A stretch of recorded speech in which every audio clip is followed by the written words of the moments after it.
Hi Ian, great to meet you yesterday. It was lovely to work with you. I thought you had a super first session, really good improvements, and I'll just talk through them here now.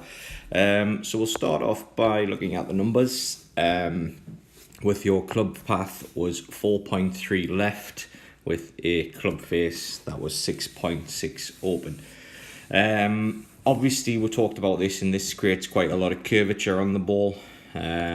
So, we really wanted to straighten that up, improve strike a little bit. So, done a great job. We'll just have a quick look at the video of this golf swing, and we'll chat briefly about how, the backswing was okay, but that hand path and club path and pivot, really were quite non-existent at the start. But you'll see with that right foot still firmly down on the ground, just doesn't allow you to rotate as well as you should.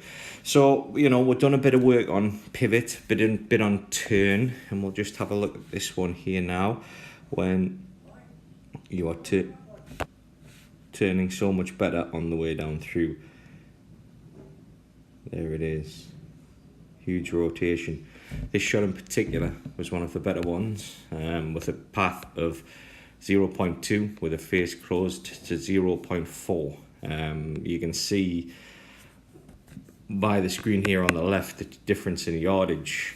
Carry distance there was 143, whereas total distance on when we started was 132. So huge increase in distance. So really good work.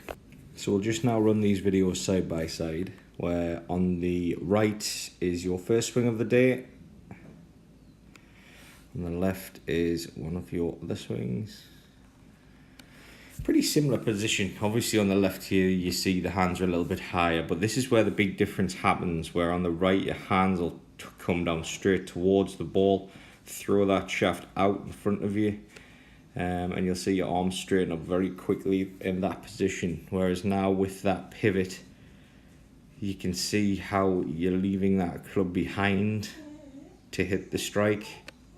And just look at that position there, where kind of just before the strike on the left here, you'll see a lot of good stuff in the legs, whereas on the right it's quite static, as in right foot down, hands and arms only here on the right. So massive improvements. You'll see the swing go left, body doesn't rotate, whereas on the left here you can see that body rotating lovely into that lovely full follow through position. So overall, great work. If you're going to practice, obviously just practice a little bit on pivot and especially path. And I really look forward to a session on Saturday morning. I think it'll be, a real pleasure to actually take it even further than we did on Saturday. So well done, Ian. Thanks a lot. Enjoy the rest of your weekend, and I'll see you next Saturday. Thanks a lot.